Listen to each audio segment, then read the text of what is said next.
ये चित्र आप पहले देख लीजिएगा। एक तरफ इजरायली जो हैं वो जा रहे हैं नदी पार कर कर, जिसको रेड सी कहते हैं, समंदर माफ करें, और दूसरी तरफ आप देख सकते हैं दोस्तों यहां से आगे वो निकल रहे हैं। और वो ये चित्र बताता है कि अब इजरायली टोटल जो है वहां से निकल चुकी है और पूरी तरह से ये आजाद हो चुके हैं। ये चित्र हमें बताता है। लेकिन आपको समझाने के लिए मैंने कुछ पिक्चर्स या चित्रों का सहारा लिया है, और जिसके चलते मैं चाहता हूं कि आपको वो मैं दिखाऊं। सबसे पहला ये वाला, आप कहां तक स्पष्ट देख पा रहे हैं, कितना आप स्पष्ट देख पा रहे हैं मुझे नहीं पता जी, लेकिन मैं चाहता हूं कि आप ये पहले चित्र को देख लीजिए। सबसे पहला चित्र है जहां ये गुलाम है। दूसरा आप देख सकते हैं वो रात, जिसको कहते हैं फसा की रात, वह निकल चुके हैं। और तीसरा हम देखते हैं कि ये लाल समंदर पार कर कर टोटल बाहर आ चुके हैं। अब ये मिस्र में नहीं है। एक चित्र गुलामी का, दूसरा चित्र है आजादी का, और तीसरा चित्र है टोटल आउट, पूरी तरह से बाहर। कहां से? मिस्र से। ना इसका कनेक्शन कुछ चीजों को रखते हुए आपके बीच में दे रहा हूं। ओके, कुछ लोग कह रहे हैं कि इट्स क्लियर। ओके, देखते क्या होता है। Not clear. चलिए, ओके, तो सबसे पहला फोटो का है जिसको कहते हैं पाप की गुलामी जी, जिसको कहते हैं पाप की गुलामी।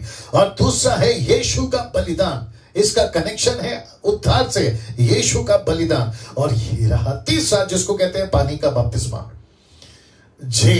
ये तीन पिक्चर आपको कुछ ऐसा दिखाएगा, और जिसके चलते मैं समझता हूं कि आपको और मुझको समझना बहुत जरूरी है कि सबसे पहले परमेश्वर ने हमको पाप से आजाद किया। ये पिक्चर बताता है, जो कि ओल्ड टेस्टमेंट में मूसा की मिनिस्ट्री में और 6 लाख इजरायलियों के साथ में एक अपोक्लिप्टिक या चिन्ह के रूप में हम इसको सीख सकते हैं। तो बहुत बहुत सिमिलैरिटी या फिर बहुत ज्यादा कनेक्शन आज के युग, आज की दुनिया के साथ में, जहां पर हम हैं और प्रभु हमको पाप की गुलामी से आजाद करता है। कैसे? अपने ही बलिदान से, जिसको कहते हैं यीशु का बलिदान। तो यहां किसके बलिदान से इनको आजादी मिली उस रात? वहां है मेमने का लहू, जिसको कहते हैं फसा की रात, पास ओवर नाइट। और यहां पे आजादी मिली उस मेमने के लहू से, और मानव जाति को आजादी मिली यीशु के लहू से। तो इसका मतलब क्या है? हम सभी यीशु के लहू से आजाद हुए हैं। दूसरे शब्दों में हमने उद्धार पा लिया है। लेकिन ये जो अब आ रहा है तीसरा, इसको कहते हैं लाल समंदर या रेड सी से जैसे ये पार हुए, हमको ये बात बताती है कि परमेश्वर ने कैसे पानी का बपतिस्मा से हमको जो है पाप से आजाद कर कर हमारा रिश्ता संसार से पूरी तरह से कट जाता है, ये उसको दर्शाता है ना। ये तीन चीज मैं आपके बीच में क्यों रख रहा हूं, मैं आपको बताता चलूं। सबसे पहला है पाप से गुलामी से आजादी या पाप से छुटकारा। दूसरा है यीशु ने दी, यानी कि यीशु का बलिदान उद्धार को दर्शाता है। और पानी का बपतिस्मा ये दर्शाता है कि हम टोटल संसार के नहीं है, अब हम संसार से निकल चुके हैं, अब हम यीशु के हो गए। तो एक ऐसी पौलुस की पुस्तक जिसका नाम है इफिसियों की पुस्तक 5वां अध्याय 1 से 17 तक आपके बीच में जल्दी से पढ़ना चाहूंगा। तो इसका कनेक्शन आपको जो है वहां पर मिल जाएगा। और जितने लोग कमेंट्स कर रहे हैं, आप अपने अपने तरीके से कमेंट्स करते रहें और अपनी अपनी प्रतिक्रिया देते रहें। सबसे पहले लिखा है, इसलिए लिखा है इसलिए प्रिय बालकों की नाई, इसलिए प्रिय बालकों की नाई परमेश्वर के सदस्य बनो, परमेश्वर के सदस्य बनो या परमेश्वर के साथ हो जाओ। अब आगे वचन 2 कहता है, और प्रेम में चलो जैसा मसीह ने भी तुमसे प्रेम किया और हमारे लिए अपने आप को सुखदायक सुगंध के लिए परमेश्वर के आगे भेंट करके बलिदान कर दिया। तो सबसे पहली चीज है कि परमेश्वर के सदस्य बनो, परमेश्वर के हो जाओ। दूसरे शब्दों में संसार के नहीं, जैसा इनको यहां से निकाल दिया, इनको यहां से निकाल दिया। और परमेश्वर ने लाल समंदर, जिसको बपतिस्मा का कनेक्शन हम दे रहे हैं, जिसको पौलुस भी कहता है कि पानी में बपतिस्मा, लाल समंदर में बपतिस्मा, आग के खंभे का बपतिस्मा, ये सारी चीजें के वो जिक्र करता है। और जिसका मतलब है कि अब हम संसार के नहीं रहे, इसलिए लिखा है कि प्रेम में चलो जैसे मसीह ने भी तुमसे प्रेम किया, हमारे लिए अपने आप को सुखदायक सुगंध के लिए दे दिया, परमेश्वर के आगे भेंट करके बलिदान कर दिया। वचन 3 कहता है, जैसा पवित्र लोगों के योग्य है, जैसे जैसा पवित्र लोगों के योग्य है, वैसे ही तुम में वे विचार किसी प्रकार का अशुद्ध काम या लोभ की चर्चा तक ना हो। क्यों? क्योंकि अब यहां पर हम नहीं है, हम निकल चुके हैं ना, मिस्र से हम निकल चुके हैं, यहाँ का कल्चर से हम निकल चुके हैं। संसार की बात कर रहा हूं, संसार के तरीके से हम निकल चुके हैं। संसार के, मिस्र का मतलब है संसार, हम वहां से निकल चुके हैं। अब टोटल हम कनेक्शन कट चुका है, क्योंकि बीच में लाल समंदर जो था उससे पार होकर हम निकल चुके हैं, जो कि कहता है कि तुम्हारा जो तरीका है वो पूरी तरह से बदल जाए, जिसका मतलब है तुम में किसी प्रकार की चर्चा तक ना हो। ना इसको देखिए, और ना निर्लज्जता, ना मूर्खता की बातचीत की, ना ठट्ठे की, ना क्योंकि ये बातें सोहती नहीं है। मतलब मसीह लोगों को ये बातें पसंद नहीं करनी चाहिए, उनके ऊपर सूट नहीं करता है। दूसरे शब्दों में ये हमारी कैटेगरी की लाइन नहीं है, वरना धन्यवाद ही सुना जाए। हम किसी प्रकार के ऐसी चीजों में नहीं फंसते हैं, लेकिन परमेश्वर कहता है कि तुम पूरी तरह से आजाद हो जाओ। वचन 5, क्योंकि तुम यह जानते हो कि किसी व्यभिचारी या अशुद्ध जन में या लोभी मनुष्य की जो मूर्ति पूजा करने के बराबर है, मूर्ति पूजा या पूजन वाले के बराबर है, मसीह और परमेश्वर के राज्य के मिरास नहीं हो सकते। ये देख लीजिए, ये वाला लाइन, मसीह और परमेश्वर के राज्य में मिरास नहीं हो सकते। इसका मतलब क्या है? इसका मतलब है कि प्रभु कहता है कि तुम संसार से निकल चुके हो, तो वापस संसार की कोई भी चीज तुम में नहीं होनी चाहिए। नाउ अब वचन 6 को जो ध्यान से सुनिएगा, लिखा है, कोई तुम्हें व्यर्थ बातों से धोखा ना दे, क्योंकि इन्हीं कामों के कारण परमेश्वर का क्रोध आज्ञा ना मानने वालों पर भड़कता है। ऐसा क्यों? ऐसा इसलिए क्योंकि परमेश्वर कहता है कि अगर तुम वापस मिस्र की तरह या वापस मिस्रियों की तरह काम करोगे, संसार की तरह, तो परमेश्वर का क्रोध तुम्हारे ऊपर भड़कता है। वचन 7, इसलिए तुम उनके सहभागी ना हो, क्योंकि तुम तो पहले अंधकार में थे, परंतु अब प्रभु में ज्योति में हो, सो ज्योति की संतान की नाई चलो। इसका मतलब है मिस्र से निकल चुके हो, आपका उद्धार हो चुका है, लाल समंदर पार कर लिया है, बपतिस्मा हो चुका है, तो अपनी चाल बदलो। सी कितना सटीक और कितना सब क्या कहते हैं, सीखने लायक सीख परमेश्वर ये घटना से दे रहा है, मूसा की सेविकाई से दे रहा है। दोस्तों, इसलिए फिर कहता हूं कि इन सभी को मैं आपके बीच में इसलिए रख रहा हूं ताकि हम इनसे कुछ सीखें। और प्रभु कहता है कि तुम ज्योति की संतान हो तो वैसे ही चलो। ना इसको देखिए, वचन 9, क्योंकि ज्योति का फल सब प्रकार की भलाई, धार्मिकता और सत्य है। ये है क्रिश्चियनिटी, इसको कहते हैं मसीहत। मुझे नहीं पता कि कैथलिक क्या सिखाता है, और मुझे लेना देना भी नहीं है। मुझे नहीं पता पेंटिकोस्टल क्या सिखाता है, और मुझे लेना देना भी नहीं है। मुझे नहीं पता कैरिस्मेटिक, मेथोडिस्ट, लूथरन, ब्रदरन, ये जितने भी हजारों डिनोमिनेशन है ना, ये क्या सिखाते हैं, मुझे कोई लेना देना नहीं। मुझे सिर्फ ये कहना है कि वचन क्या कहता है। जब हम संसार से निकल चुके हैं तो हम उसी के अनुसार चलें। कौन सा डिनोमिनेशन, कौन सी टीचिंग, कौन सा सेवक क्या सिखाता है, अगर वो वर्ड ऑफ गॉड नहीं है, इसलिए मैंने कहा ना, ग्रेस मिनिस्ट्री फेलोशिप सिर्फ वचन के बेस पर ही सिखाती है ना। वापस आते हैं, आप जितने 500 लोग जुड़ गए हैं, मैं रिक्वेस्ट करता हूं, मैं माफी चाहता हूं, क्या थोड़ा गड़बड़ हुआ है, लेकिन आप लोग बने रहे, ठीक है ना, आगे पर ना। दोस्तों, मैं फिर ये चीजें रख रहा हूं। वचन 10 कहता है, यह परखो कि प्रभु को क्या भाता है। जब आप मसीह बन गए तो आपको परखना है, लेकिन इस्राएलियों ने वो चीज नहीं करी, और जो मैं अभी रखूंगा कुछ समय के बाद में। लिखा है, यह परखो कि प्रभु को क्या भाता है, और अंधकार के निष्फल कामों में सहभागी ना हो, वरन उन पर उल्हाना दो। ये देखिए क्या लिखा है, आपको सबसे पहले संसारिक नहीं होना है। दूसरी बात कहता है कि उनके कामों पर तुम उनको उल्हाना दो। उल्हाना का मतलब है उनके कामों को डांटो, उनको एक्सपोज करो। एक ट्रांसलेशन तो ये भी कहता है कि उनको एक्सपोज करो। एक्सपोज का मतलब समझते हैं आप, उनको पब्लिकली लेकर आओ। आज आवाज का दिक्कत है ही लास्ट तक चलिए देखते क्या होता है जी। वापस आते हैं, उनके कामों को एक्सपोज करो।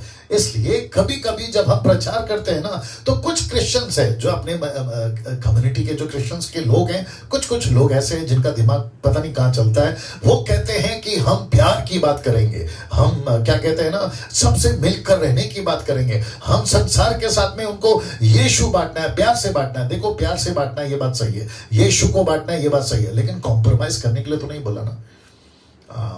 ये वाली चीज है ना, कॉम्प्रोमाइज नहीं कर सकते ना हम, यही चीज है। अभी बीच में मुझे किसी ने बोला कि पास्टर डैनियल, अगर हम मसीह बन गए मैं बॉलीवुड में हूं, हॉलीवुड में हूं, टॉलीवुड में हूं, मैं वहां के कामों का क्या करूं? तो फिर प्रश्न उठता है कि अगर कोई वेश्या या कोई दारू बेचने वाला या कोई नशा, ड्रग्स, सिगरेट, बीड़ी बेचने वाला अगर वो मसीह बन जाता है तो फिर हम उसको क्या बोलें कि यार तुम्हारी रोजी रोटी उसी में है, एक काम करो, दारू बेचो, सिगरेट बेचो, वेश्या का काम करो, क्योंकि तुम्हारी रोजी रोटी वहां से आती है, और साथ में चर्च में भी आओ, यीशु को भी मानो। ऐसा चलेगा? ये पढ़ लीजिए। फिर लिखा है परखो कि प्रभु को क्या भाता है। आपकी नौकरी में अगर प्रभु खुश नहीं है ना, वो नौकरी छोड़ दो। आपके बिजनेस में अगर प्रभु खुश नहीं है ना, वो बिजनेस छोड़ दो। आपका जो दोस्त सर्कल, फ्रेंड सर्कल, अगर उसमें प्रभु खुश नहीं है ना, वो दोस्ती छोड़ दो। क्या बात है। सी, इसलिए लिखा ना परखो कि प्रभु को क्या बात है। हम सब कुछ किसके लिए है? प्रभु के लिए। ये जो जमीन टिकी है ना, ये उसकी मेहरबानी है। सूरज निकलता है ना, उसकी मेहरबानी है। ये जो हवा चल रही है ना, ये उसकी मेहरबानी है। आपको जो पानी मिल रहा है ना पीने के लिए, ये उसकी मेहरबानी है। तो जिसकी मेहरबानी पे हम जी रहे, अगर हम उसी को नाराज करते बैठे और दुनिया को खुश करते बैठे तो फिर मूर्खता है ना। इससे बड़ा मूर्खता और क्या हो सकता है? तो वापस कहता हूं कि परखो कि प्रभु को क्या भाता है। अंधकार के निष्फल कामों में सहभागी ना हो, वरन उन पर उल्हाना दो, उनको एक्सपोज करो। ये गलत है तो गलत है। इसलिए मेरे प्रचार में मैं यही चीज को बहुत बोलता हूं, क्योंकि हम यहां पे एक दूसरे को खुश नहीं कर सकते। मैं वापस कहता हूं, दो तरह के ड्राइवर है। मैंने एक बार एग्जांपल दिया था, दो तरह के ड्राइवर है। एक है जो इसके हाथ में स्टीयरिंग है, दूसरा ड्राइवर जो बिल्कुल ठीक लेफ्ट में बैठा है। अदर कंट्रीज में तो लेफ्ट में ड्राइवर होती है, मैं इंडिया की बात कर रहा हूं, ठीक है ना। तो इंडियन का जो स्टीयरिंग होता है वो राइट में होता है। तो इंडिया के हिसाब से जो गाड़ी वाला लेफ्ट में बैठा है वो रिलैक्स रहेगा, वो सुकून से रहेगा। वो चाय पीता हुआ दिखेगा, कॉफी पीता हुआ दिखेगा, मोबाइल पे लूडो खेलता हुआ दिखेगा, खुद के साथ न्यूज़पेपर पढ़ता हुआ दिखेगा। और जो राइट में बेचारा ड्राइवर है ना, वो आपको गंभीर दिखेगा, गंभीर दिखेगा। क्यों? क्योंकि उसको पता है कि मैं एक एम्बुलेंस का ड्राइवर हूं, मुझे नौकरी करनी है, मुझे किसी को, पेशेंट को जो है हॉस्पिटल पहुंचाना है, ये उसकी रिस्पॉन्सिबिलिटी है। वैसे ही हम जब संसार में हैं, हम इस गंभीरता से चलते, टाइम पास का जीवन नहीं जीते। इसलिए लिखा है कि वरन उन पर उल्हाना दो, एक्सपोज देम। किस चीज को एक्सपोज करना है? ये काम गलत है तो गलत है। ये बहुत सारे टॉपिक हैं, मैं इसके ऊपर फिर कभी आऊंगा। दोस्तों, वचन कहता है 12 में, क्योंकि उनके गुप्त कामों की चर्चा भी लज्जा की बात है। वो जो पब्लिकली करते हैं वो तो गलत है ही, लेकिन वो जो अकेले में करते हैं वो तो और भी भयंकर है। वचन 13 पर जितने कामों पर उलाना दिया जाता है वे सब ज्योति से प्रकट होता है। सी, इसका मतलब है क्योंकि जो सब कुछ को प्रकट करता है वो ज्योति है। अगर मुझ में यीशु है तो आपको ऐसी ही बातें मिलेंगी। अगर जिसमें यीशु, जो 10%, अगर वो यीशु के प्रचारक हैं तो ऐसी ही बातें मिलेंगे। वो कॉम्प्रोमाइज वाली बातें नहीं करेंगे। हाँ, कुछ लोग करते हैं क्योंकि उनके अंदर यीशु नहीं है, दूसरी आत्मा है, मैं जिसका जिक्र शायद 2-3 दिन पहले से करते आ रहा हूं ना। दोस्तों, अब इसको देखिए, वचन 14, इस कारण वो कहता है, हे सोने वाले जाग, मुर्दों में से जी उठ, तो मसीह की ज्योति तुझ पर चमकेगी। किसको कह रहा है? मसीहियों की बात हो रही है। पौलुस किसको कह रहा है? इफिसियों की कलीसिया को कह रहा है कि तुम जो जीवित हो, तुम मर कैसे गए? उठो, जागृत हो जाओ और मसीह की ज्योति को चमको। इसलिए ध्यान से देखो, वचन 15, इसलिए ध्यान से देखो कि कैसी चाल चलते हो, निर्बुद्धियों की नाई नहीं पर बुद्धिमानों की नाई। बुद्धिमान कौन बनाता है? परमेश्वर का वचन। रखूंगा उसको। अवसर को बहुमूल्य समझो क्योंकि दिन बुरे हैं। अवसर को बहुमूल्य समझो क्योंकि दिन बुरे हैं। वचन 17, इस कारण निर्बुद्धि ना हो पर ध्यान से समझो कि प्रभु की इच्छा क्या है।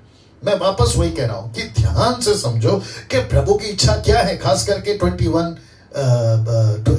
सेंचुरी में, 2021 सेंचुरी में। अब आप सोचिए, एक ऐसा युग में हम जी रहे हैं जहां चारों तरफ ऐसी चीजें हैं जो वचन से बिल्कुल मैच नहीं करती, और उसी के बीच में प्रभु ने मुझको और आपको रखा है ज्योति की नाई। तो हम अंधकार के कामों के साथ में दोस्ती करें या अंधकार के कामों को एक्सपोज करें? ये चीजें बहुत बहुत ज्यादा मायने रखती है ना। दोस्तों, अब तक ये चित्र था जो कि मैंने आपको दिखाया कि एक तरफ है आजादी गुलामी से, फिर दूसरी तरफ है पानी का बपतिस्मा, यानी कि रेड सी, बाहर आ चुके हैं। तो जो व्यक्ति बाहर आ चुका है उसका जीवन इस तरीके से होना चाहिए ना। ये चित्र देख लीजिए पहले। आप सभी जानते हैं कि मूसा की बहन मरियम, साथ ही साथ मूसा, और तीसरा ग्रुप है इजरायली, ये सब के सब डफली झांझ लेकर परमेश्वर को धन्यवाद देते हुए पाए गए, जिसको कहते हैं मसीह जीवन का एक ऐसा हिस्सा जिसको कहते हैं स्तुति आराधना। यह बहुत जरूरी है।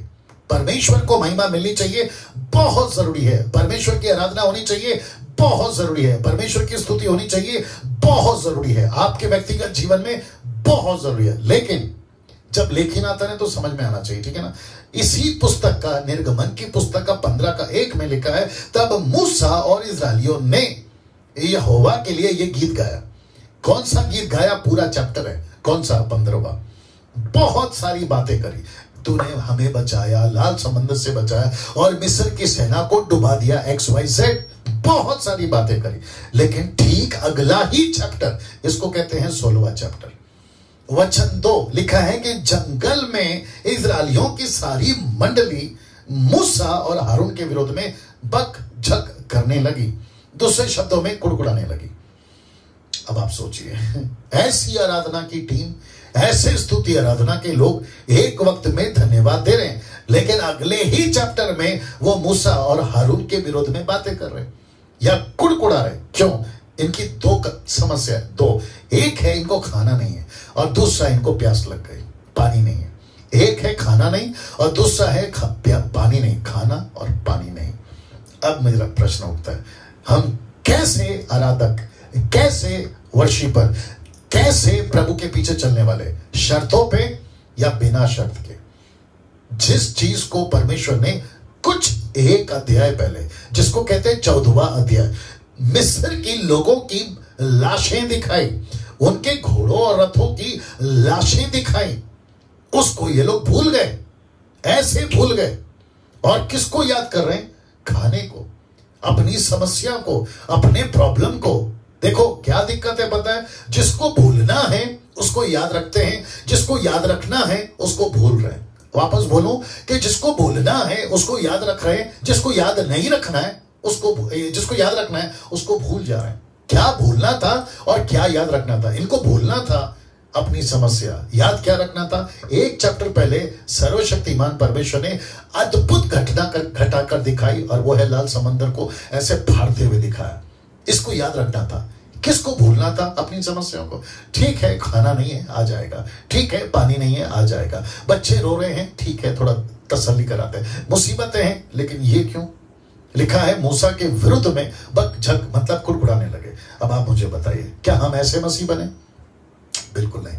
तो इससे हमको यह सीख मिलती है ना। दूसरा इसको देखिए दोस्तों, परमेश्वर का वचन, आप गुलामी से आजाद हो गए। मैं आपको पूरा पिक्चर दिखा रहा हूं। एक है गुलामी से आजाद हो गए, दूसरा परमेश्वर के यीशु के द्वारा उद्धार मिला, तीसरा बपतिस्मा हो गया। अभी क्या दिखाया था? पहले स्तुति आराधना। आपका जीवन का जो लाइफस्टाइल है वो हमेशा प्रभु को धन्यवाद, किसी भी परिस्थिति में। मैं वर्शिप की बात नहीं कर रहा हूं जो आजकल चल रहा है, जो टीम बनाते हैं, ग्रुप बनाते हैं, कॉन्सर्ट करते हैं, टिकट बेचते हैं 200 300 500, और फिर वो लोग सिर्फ वहीं के आराधक होते हैं। उसके बाद निकलते ही, सबको नहीं बोल रहा हूं लेकिन 90% तो ऐसी है, ये सब बाहर निकलते हैं, फिर वही अपनी मनमानी की जीवन, मैं उसकी बात कर रहा हूं, ठीक है ना। फिर उसके बाद में आता है परमेश्वर का वचन।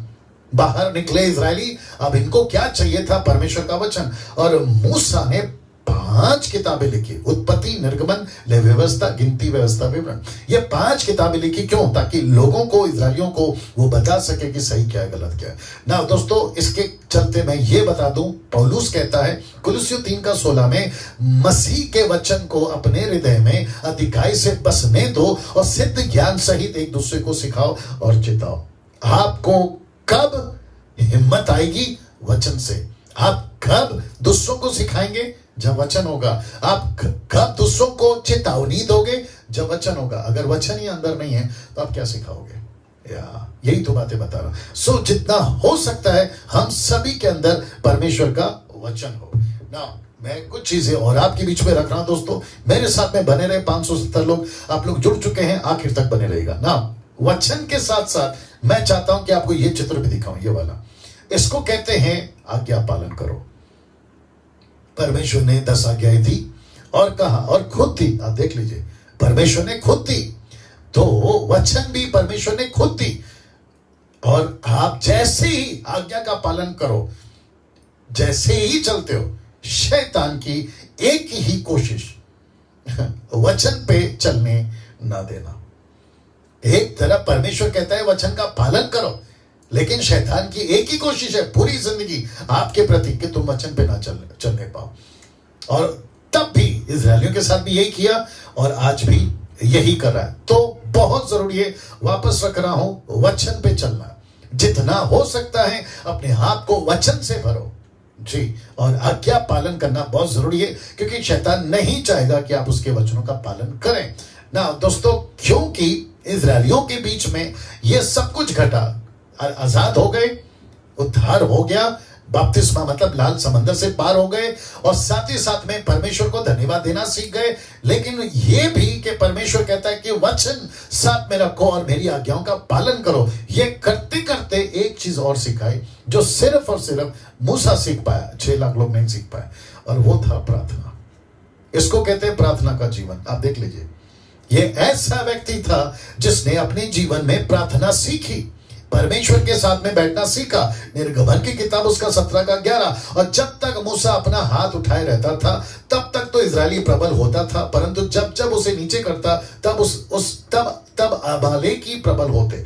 मतलब जब तक मूसा प्रार्थना करता था तो इजरायली जीती थी, मूसा हाथ नीचे करता था, अमालेकी जो दुश्मन है वो जीत जाते थे। तो इसका मतलब है प्रार्थना का जीवन होना बहुत जरूरी है, जो कि यहाँ पे लिखा है, सो मैं चाहता हूं कि हर जगह पुरुष बिना क्रोध विवाद के पवित्र हाथों को उठाकर प्रार्थना किया करे। और इसी को पौलुस पहला थिस्सलुनीकियों 5:17 में कहता है कि निरंतर प्रार्थना में लगे रहो। इसका मतलब क्या है? हम सभी को अपने मसीह जीवन में एक चीज बहुत जरूरी है, और वो है प्रार्थना, जिसको मैं कल और आखिरी में आज कुछ चीजें बताऊंगा, उसके लिए तैयार रहिएगा ना। ये आपको मैंने बता दिया। अब बात करते हैं वचन के प्रचार की। मूसा ने क्या किया?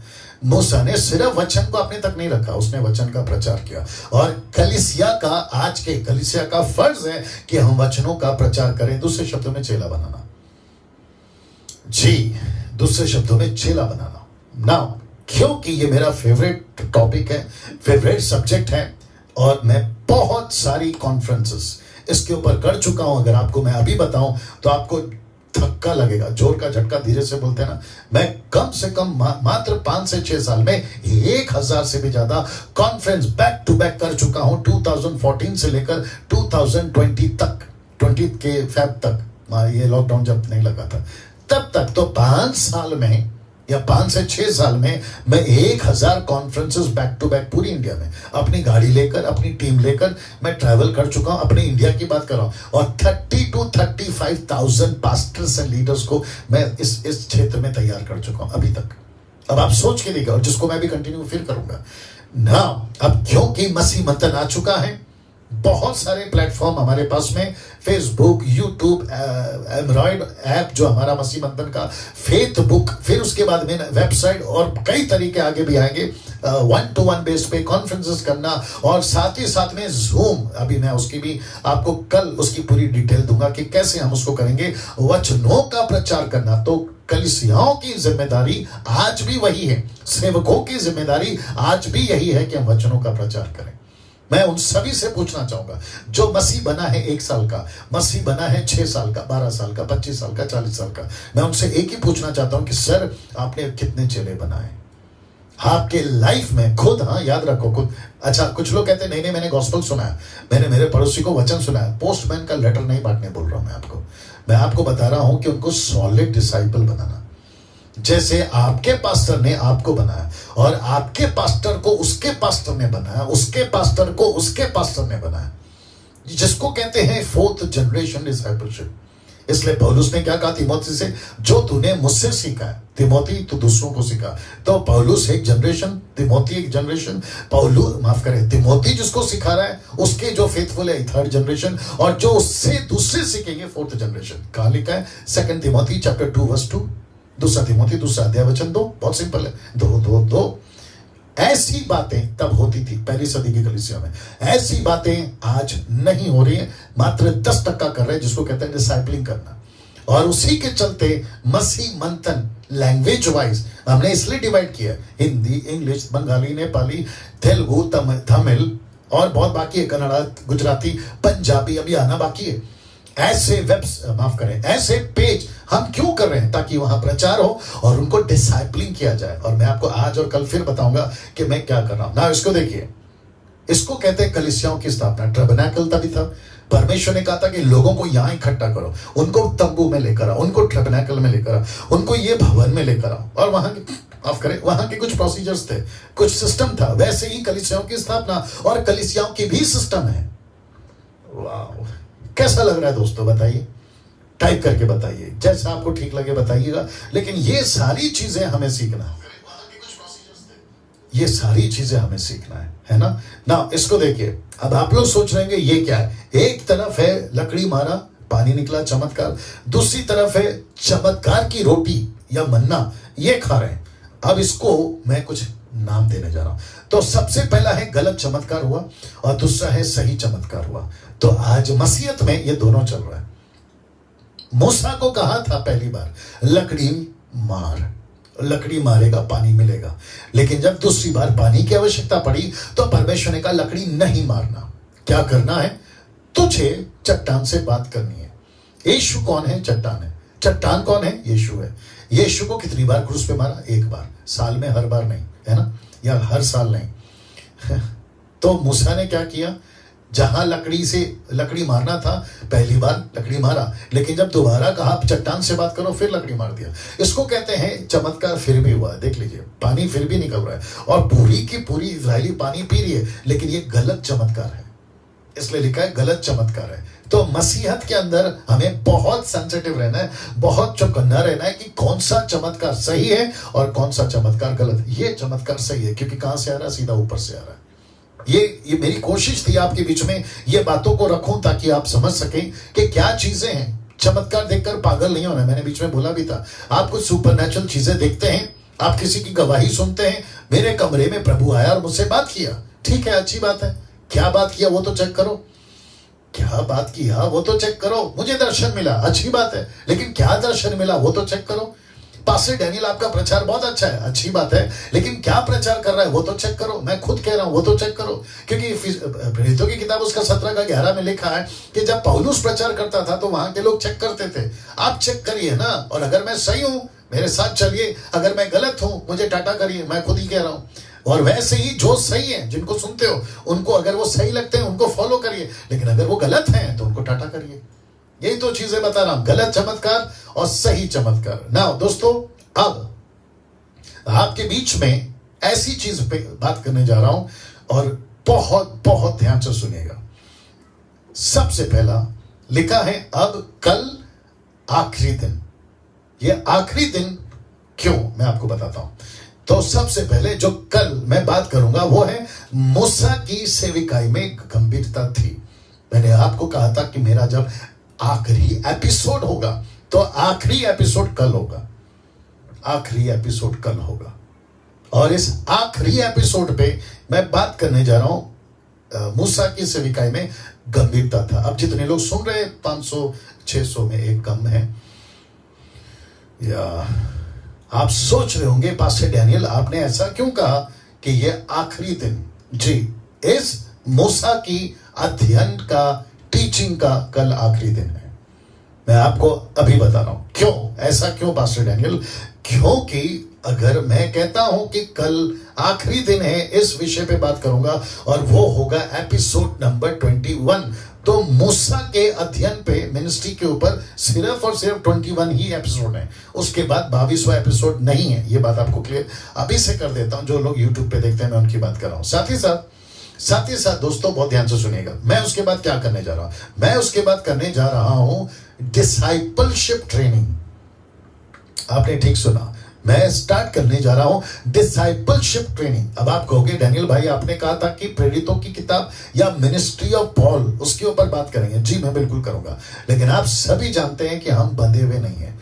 हम अपने सिस्टम से, अपने प्रोटोकॉल से, या अपने क्या कहते हैं ना, रेजोल्यूशन से हम बंधे हुए नहीं है। हम पवित्र आत्मा से बंधे हुए हैं। अगर पवित्र आत्मा कहता है कि डैनियल अभी ये कर तो मैं करूंगा, अगर वो कहता है कि रोक दे तो मैं रोकूंगा, अगर वो कहता है कि ये स्टार्ट करो तो मैं करूंगा। तो मुझे सबसे पहली चीज, दो चीज की अगुवाई हो रही है। एक है कि शुक्रवार, आज कौन सा दिन है? आयुष्य देख लो। ओके, आज है वेडनेसडे और कल है थर्सडे, ठीक है ना। और फिर उसके बाद में फ्राइडे। आप पूछोगे डैनियल भाई हम शुक्रवार को क्या कर रहे हैं, क्योंकि कल थर्सडे है, आपने कहा कि अब आप जो है कल लास्ट होगा ये वाला। मूसा की सेविका में गंभीरता थी, मैं इसके विषय पे बात करूंगा, ठीक है ना।